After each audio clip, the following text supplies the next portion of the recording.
Two and a Half Admins, episode 204. I'm Joe. I'm Jim. And I'm Alan. And here we are again.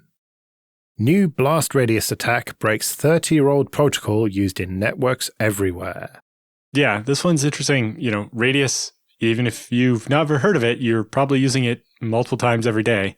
And it turns out it uses a kind of homegrown authentication mechanism that's based on MD5 and has never been updated since MD5's become much more attackable, to the point where now it is possible for a sophisticated enough attacker with enough resources to be able to construct a message that will have the same MD5 as the real message quickly enough to actually attack somebody in real time. So what you're telling me, Alan, is that 1993 half-ass efforts at cryptography like good enough for now are no longer secure in 2024? Is that what you're saying? Yeah, basically.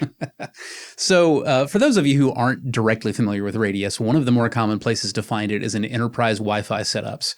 If you work for a large business, most likely Radius is a part of how your device gets onto Wi-Fi every day. You know the difference because if your Wi-Fi requires a username and a password, it's not regular Wi-Fi, it uses Radius Auth. And again, we're talking very, very old technology.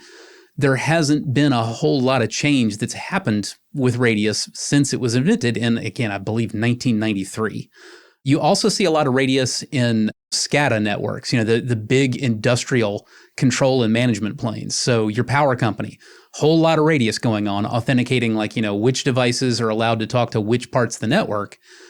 And that also brings us to why this is maybe a little bit more of a problem than it sounds at first. You think, Wi-Fi, you get on the network, not get on the network, whatever. It's actually more like leaking usernames and passwords for network access because that's how Radius is used.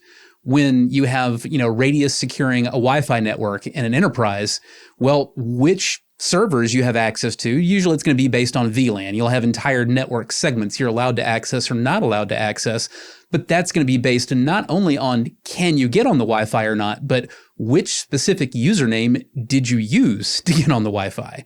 So leaking these things can expose way more to an attacker than you might expect, just thinking it's as simple as can you get on the Wi-Fi or not? So it was developed back in 1991 by a company known as Livingston Enterprises. And Radius, mostly in the beginning, was about dial-up internet. And it was basically a way to authenticate a user that was trying to log in for dial-up internet. And that's led to it still being a thing on DSL and fiber and anything that uses like PPPoE, PPP over Ethernet. So a good chunk of people get on the internet by authenticating with Radius. Or VPNs often use it. For example, the two-factor authentication system that I use to connect to a bunch of my customers uses Radius in the back end to then send a prompt to the 2FA app on my phone, like Duo or whatever, or Okta, and pop up a prompt and being like, was this you? And I can say, yes, it was, and the login continues, or I say no, and all hell breaks loose. But it means that Radius isn't just for Wi-Fi or just for the internet or just for VPNs or just for one thing or another. It's kind of ubiquitous in everything because it's been this internet standard since the 90s of just a very compatible way to do usernames and passwords and authentication between two kind of disparate systems. And so it also is used heavily by ISPs for reselling. So like in Canada, the incumbent telcos that own most of the lines and so on are forced by the government to wholesale their internet to other providers who then go and sell it to end users.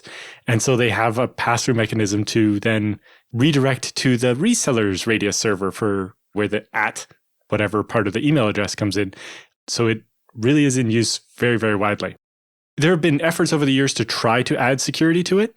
So there's a draft proposal for adding TLS encrypted sessions to Radius, but it's never really taken off because the more basic version that's widely deployed uses UDP. And because of UDP, each message is separate and not necessarily guaranteed to come in order, you can't do normal TLS encryption that verifies that you get exactly the right message in exactly the right order. There's DTLS for datagrams, but it doesn't really fit with what Radius is trying to do. Because the point of Radius is that it's compatible with everything and everything supports it, if you do a different version of it that supports encryption, it's not going to work with everything, and it's just never managed to pick up steam. I would also argue that it's very, very difficult to bolt security onto an established protocol after the fact. I mean, look at efforts to get like end-to-end encrypted email. They have never taken off because the protocol was widely established before the encryption stuff got added. I mean, we now have pieces of it here and there. You know, you have mail servers that will encrypt the mail in between one another so it can't just be picked off the wire. But it still winds up just plain text once it arrives at the server on the other end. It's plain text once it gets to you. If you truly want everything encrypted the entire way through the process until it gets to you, you're stuck with, weird plugins and nonsense that, everybody who even tries to do it has a different one. None of them work together. Nobody ever gets the consensus. It never becomes a standard. You saw something similar again, back in the 90s when SSH first became a thing. SSH was not an upgrade to RSH, which was, the unencrypted thing that came before. It was a replacement. And the only way that the world at large got people to stop using RSH was literally to stop providing it with distributions. While RSH and SSH were both widely available, anybody who had already been using RSH, for the most part, kept on using it because it was there. It had been working, and it's just really hard to motivate people to change something that they perceive as it's been there and it works fine. Why mess with it? Well, especially when it's part of a compatibility system, right? Like if we have to interface these 3 different sites or services or whatever with one username and password set, if we enable encryption on one of them and 2 of the 3 things support that and it'll work, but suddenly nobody can use their corporate login to log into the wiki anymore, then people are going to complain, or people aren't going to release a version of their product that breaks compatibility with half of the other products that it's, the whole point is to integrate with them. But nobody wants to be the one that makes the change first. How did SSL become a thing then? HTTPS? Do you remember how long that took? Or how for years with Hotmail, you would send your username and password over HTTPS to log in and then revert to an HTTP session and get all of your email on your screen unencrypted. Yeah. Because HTTPS was too expensive. So they used it literally only for your username and password. And the rest of your entire session with your email was completely unencrypted. And as recently as the 2010s, the majority of email sessions were completely unencrypted, including providing the username and password. I can tell you that for a fact because I can't tell you how many times I had to help people who had been to the Starbucks and somebody there had a Wi-Fi pineapple and, yoinked their credentials to log into email. And next thing you know, it's blasting out spam everywhere. Is part of the reason that Radius is still using MD5 the fact that it has to run on quite low-end hardware that doesn't support stuff like SHA-256? No. It's still using a weird bullshit hacked up MD5 because that's what it's always done. And it's got 30 years of inertia behind it, Basically, if it used something else, the other side that it was working with would have to use something else, which is fine. But if you're building something with Radius, it's then every other side of this needs to know to use SHA-256 instead. And as long as one of them doesn't, then it's not compatible and nobody's going to make the switch. And the protocol was not designed to be either pluggable or versioned. Now, those are your 2 basic approaches to try to make a protocol survive, cryptographic weaknesses that get discovered after the protocol is established. And we can look at a couple of popular VPN protocols for examples of each. OpenVPN, for example, is a pluggable protocol. You can tell it exactly what algorithm you want it to use and at what strength for the encryption and the authentication both.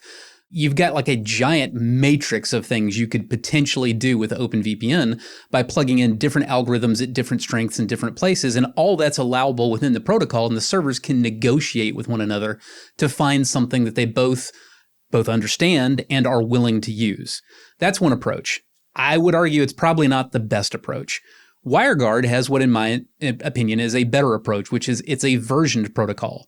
Now, what that means is you cannot plug in different algorithms. There's only one way to deploy WireGuard, and it's securely. That's it. You can't feed it a weak algorithm, the wrong algorithm, whatever. What you have is what you get.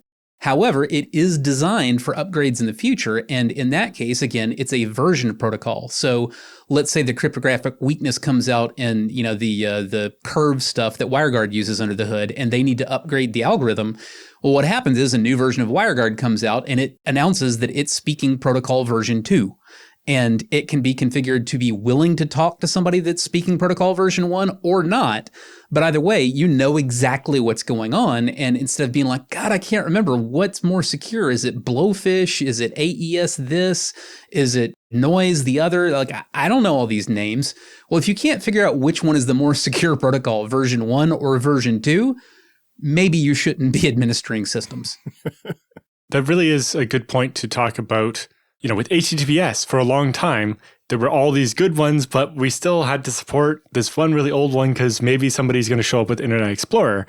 And we saw this set of attacks where somebody in the middle would do things to kind of trick both sides to agreeing to the lowest common denominator instead of, they both supported something better, but somebody in the middle could make them decide to use something breakable, basically. And this exact thing happened with email login. For email, usually your mail server can listen on 2 ports for the incoming connection for your mail client to pick up your mail. Usually one of them is plain text, but supports what's called start TLS, where basically something gets put in the banner and the client knows, if I say this, we'll turn on encryption after that point and we'll talk encrypted. Or a different port that's only encrypted and you try to connect without encryption, you just get gibberish in the face. The problem was, it turned out cell phone providers like Singular, which isn't around anymore, were seeing that and purposely filtering out the Start TLS advertisement from the mail server so that all of the clients pick up mail on their phone would see the message without that, so think the mail server didn't support encryption and so would never try to encrypt the session. And because that happens before the encryption started, there was no way for the user to know that their cell phone provider was standing in the middle and tricking them into not encrypting their email. And now, not only can the cell phone provider read your email, but again, if you happen to be at the Starbucks and joined the Wi-Fi and somebody there has a Wi-Fi pineapple in their backpack, if you don't know what that is, a Wi-Fi pineapple is a very inexpensive device. You can basically tell it, hey, I want you to put this SSID out there, and I want you to send DAuth packets to anybody who's connected to that SSID, but on a different access point. So if you take this into a location with public Wi-Fi, what that does is it forces everybody now to connect via your backpack device rather than directly to the actual public Wi-Fi that at least theoretically might be more trustworthy than some random dude with sketchy gear in a backpack, right? So once sketchy dude in the backpack has got your stuff, if also your ISP has, done these shenanigans to downgrade your session where you have no encryption, now the guy in the backpack who normally would not have gotten anything useful from intercepting your Wi-Fi traffic while you checked your email, he's got your email credentials to log in as well as the plain text of all the email you read while he, had you attached to his pineapple. So how this blast radius attack works is the adversary tries to log in using the username they've guessed, some privileged user that will have access to something, and they pick just an arbitrary made-up password. And then they inject that in the network and trick a Radius client and server to talk to each other about that login attempt. And by being able to create an MD5 collision, the man in the middle basically is able to swap an access rejected message for an access accepted message and trick the two sides into agreeing that you gave the right password even though you didn't. And with that, then the attacker has successfully logged in to the device and has full administrative rights and access. So to be clear, does that mean that they've got root on my laptop now? It depends. Usually you're going to get root on the thing you're using Radius to log into. So not your laptop. They're going to have your root on whatever your laptop would be trying to log into. So on the access point. Well, the access point if it's just Wi-Fi, but if it's a server you're using Radius to authenticate to, that might be worse than them getting root on your laptop. Yeah, and like an industrial control platform, very frequently you'll have services that are completely unauthenticated. If you can touch it, you are root on it. And the thing that keeps you from touching it is Radius. So if you can forge your way into having access to that VLAN or that physical network segment by way of, forging your identification with Radius, then boom, you get to do anything you want to with what potentially could be millions or even billions of dollars of gear. So the researchers who did this said, they found that the version of Blast Radius they're using isn't practical for attacking Radius because logins typically time out after 30 to 60 seconds. And I think they said with their hardware, it was taking about 7 minutes. But with hardware you could rent from Amazon, you could do it quickly enough. Okay, this episode is sponsored by Automox. Are you prepared for whatever shitstorm may hit your desk during the workday? Automox has your back. Check out the brand new Autonomous IT podcast. Listen in as various IT experts discuss the latest Patch Tuesday releases, mitigation tips, and custom automations to help with CVE remediations. Make new work friends. Listen now to the Autonomous IT podcast on Spotify, Apple, or wherever you tune into your podcasts. Squarespace migration linked to DNS hijacking, claims report. This one was kind of interesting. When Squarespace took over Google domains, and to be clear, we're talking about a registrar here, they had a pretty interesting problem because they took over a gigantic number of domains and a gigantic number of individual customers that they had no prior relationship with. And so they wanted to make everything work as seamlessly as they possibly could. And they made at least one really poor decision in retrospect about how to do that when they built out the database of the customers and their domains that they owned and how those customers would now get access to modify those domains on an entirely new platform than they had ever used before. Remember, they based it on email, and they didn't always have correct email addresses. So in a lot of cases, they just made them up. And in other cases, their platform would allow somebody to register a domain with an email address without actually verifying that the email address was both valid and under the control of the person who said, "This is my email address." This then opened the door after the acquisition where you had domains that were quote unquote secured with fictitious email addresses that did not actually exist. Attackers could discover this and go register those fictitious email addresses and boop, log right on in to manipulate the domains. Yeah, and from the story here, it sounds like some of them also added additional rogue admin accounts so that even if the one they came in on got cleaned up by Squarespace in bulk or something, that they would still have direct access with their new rogue admin accounts that they added. One of the things that misled me when I was first looking at the headline of this story is it specifically tied this to Web3. It said, Web3 firms' domains, yada, yada, yada. So naturally, being who the three of us are, I assume I'm not the only one who instantly just responded, hive of scum and villainy, it always, yet. But in this case, it's not actually the Web3 people that were doing the bad thing. It was, their ridiculous amount of easily stolen and hijackable resources that attracted other scum and villains to come in and try to steal their crap.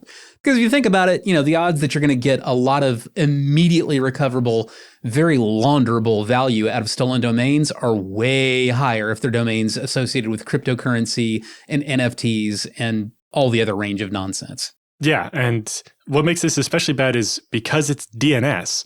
Once you control the DNS, you can issue SSL certificates, whether they're traditional or Let's Encrypt. Once you control DNS, that's how domain control is verified.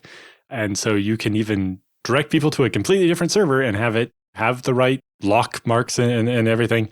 And people will be none the wiser that they're not talking to the real cryptopal.com or whatever it happened to be. I mean, technically speaking, if the domain itself got hijacked, that is the real cryptopals.com. Yeah. The quote unquote real one is not the real one anymore. Right. In this case, it sounds like they just managed to change the DNS that was still hosted at Squarespace rather than actually transfer the domain away and actually managed to have stolen the whole domain permanently. But that's something they probably could have done. The kidnapping already happened. They just haven't gotten the victim to a second location yet. Yeah. That's a good analogy there. Linksys Velup routers send Wi-Fi passwords in plain text to US servers. This is one of those where it's hard to figure out the tone you want to land on when you're reporting on it. Because as usual, the original reporting is pretty breathless. The researchers who discovered the problem, they paint a picture of instantly somebody's just, going to own your stuff and everything's terrible and yada, yada, yada. The fact is, the problem is a problem. It definitely illustrates very poor security practices and hygiene and basically the wrong mindset amongst whatever engineers at Linksys and or the third party that built the app for Velup, which I believe is where the actual problem stems from, is the mobile app that you control the mesh kit with, not necessarily the mesh kit itself. But either way, leaking the Wi-Fi password out to a server on the cloud in clear text, it's bad practice. Don't get me wrong. On the other hand, we're talking about a Wi-Fi password. We're talking about something that is essentially a form of 2FA already, because if you're not in physical range of the Wi-Fi network, knowing the Wi-Fi credentials isn't really going to get you anywhere. So in order to make this attack really do anything valuable from the attacker's perspective, you both need to have access to either the cloud server that the Wi-Fi passwords have been sent to and be able to pull from there, or you need to be able to be a man in the middle and intercept those packets that are headed off to that server, which is not going to be happening wirelessly. It's going to be happening off of the wired back end from the router node of your Linksys VLOP kit. So the odds of somebody being able to put both pieces of that together to really genuinely get any entree into your network that they didn't already have or couldn't already have gotten more easily some other way, it's pretty freaking low. But again, it is absolutely worth reporting, because once somebody has said, yeah, it's totally fine if we send people's Wi-Fi passwords off in the clear to our cloud server, you really have to question what other decisions they made along the way. Yeah, like it is literally 2024. Why is the Amazon server not at least doing this over HTTPS? There's no excuse for that. And it seems that possibly part of the message also includes these identification tokens that maybe could be used to spoof being your phone and be able to administer your Wi-Fi and change things about it, which, depending on the things, might mean I could say change the DNS servers your Wi-Fi gives out over DHCP to all your clients so that we could like hijack your Google and misdirect websites and so on. So it could be worse, even without having to be within physical range of it. But mostly it is just boneheaded to not use HTTPS for communicating to an AWS server. Moving back again to the scope of the vulnerability and the ways that I think people should be thinking about this, a lot of people seem to have the idea that their Wi-Fi password is Fort Knox. I have a password on my Wi-Fi, nobody can get in, I'm super secure, it's like I live in a bank vault. And no, your Wi-Fi password, it's a very casual sort of a lock, much like the lock on a typical front door of a residence. How do you get into a residence if the front door is locked? Well, you drop your shoulder and you ram into it and it pops right open. The lock is largely symbolic. It makes you make a little bit of extra noise and it makes you really commit to this I am breaking in. But that's all it really accomplishes. It doesn't really keep out a determined attacker. And that's the proper way to think about a Wi-Fi password, especially on like a residential network. It's enough to keep somebody casually just walking by or driving down the street from just hopping on your network, but it is not intended to, nor should it be expected to keep out a determined attacker who has physical access and some time to kill.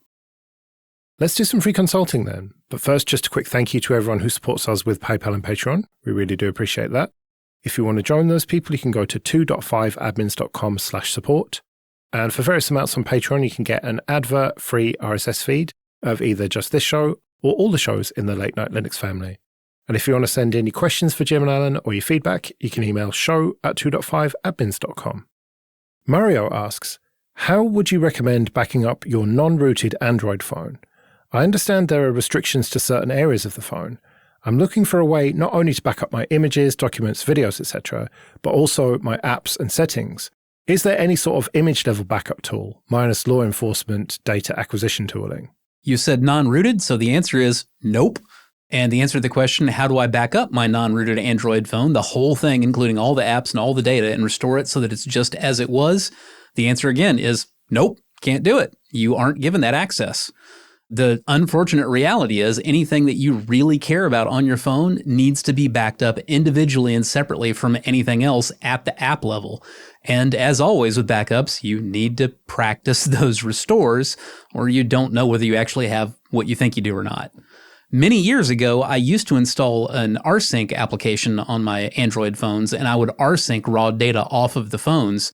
I'd never had to really practice that restoration, for which I was glad because it was definitely going to be a dog's breakfast no matter what. And these days, I don't even bother doing it anymore because it's very clear as more and more things have been moved deeper and deeper into the silo that effectively, you really just can't back up an Android phone from that low of a level. you can get a certain selection of your apps and data migrated from that phone to another phone via some combination of Google's built-in migration tools and, whatever your vendor's migration tools are. But which bits of those things you'll actually get and which you don't, complete crapshoot. And the answer will be different from week to week, let alone year to year. Yeah. Case in point, I recently got my wife a new phone, a Pixel 7a, and she was running Lineage on OnePlus 6 before that. And when I set up the Pixel, I just plugged the USB-C cable between the two of them, and it copied a bunch of stuff over. Copied all her photos and some of the settings, but not all the settings. And you're right, Jim. Like WhatsApp, for example, I had to use their backup system to transfer all her shit over from one phone to the other. There's not really there's not really a way, is there, to just basically get a clone of an Android phone onto another one, even if you've got the two literally plugged into each other? It's correct, because just nobody has bothered doing it.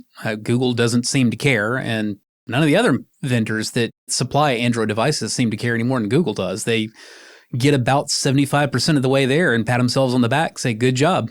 Yeah, there's some limited stuff you can do with ADB, the Android debugging tool, to get basically a full image backup, but it's not clear that works all that well, and how much of the debugging mode messes up other things when you have to enable it, and what the restore would actually look like. We already specified the words non-rooted, Alan, which throws ADB right out the window. No, ADB, if you enable debug mode, doesn't have to be rooted, but there are some limits to what it can copy. Well, for example, the photos, but Mario said, apart from that. Right.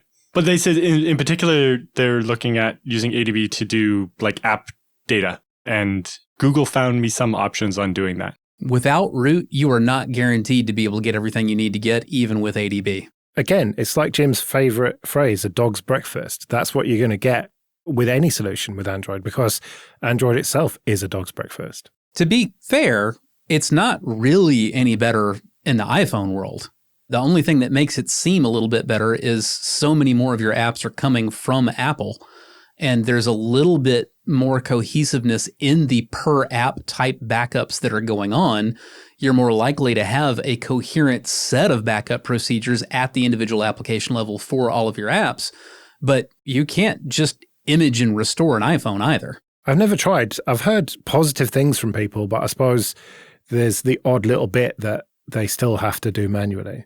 But my understanding is it is a lot better on iOS versus Android. Right. I don't dispute that at all. Like I said, there are improvements simply from the fact that everything is a little bit more tightly controlled. It's just still not being tightly controlled by an entity that wants to give you true whole device level, low-level backup and restore. It's still individual backup procedures per app, essentially, and they all have to work right. You can't just image the whole phone and restore the whole phone. Just imagine being able to copy all your .dot files off onto a backup and then restore them onto your new phone. I've been imagining that for at least a decade now. I did tell you that I had rsync, running on all my Android phones back in the day. Yeah, to some degree, I wonder how useful a full image backup of a phone would actually be if your new phone isn't exactly the same phone. Yeah. Because you don't want to restore a DD image of the NAND flash. Because I saw another recommendation for an app called Nandroid, but again, didn't really look into it. I think you need root for that. The thing is, Alan, you can do a full backup and a selective restore. You can't do a selective backup and a full restore. For sure. Right, well, we better get out of here then. Remember, show@2.5admins.com if you want to send in your questions or your feedback. You can find me at joerest.com/mastodon. You can find me at mercenarysysadmin.com. And I'm at Alan Jude. We'll see you next week.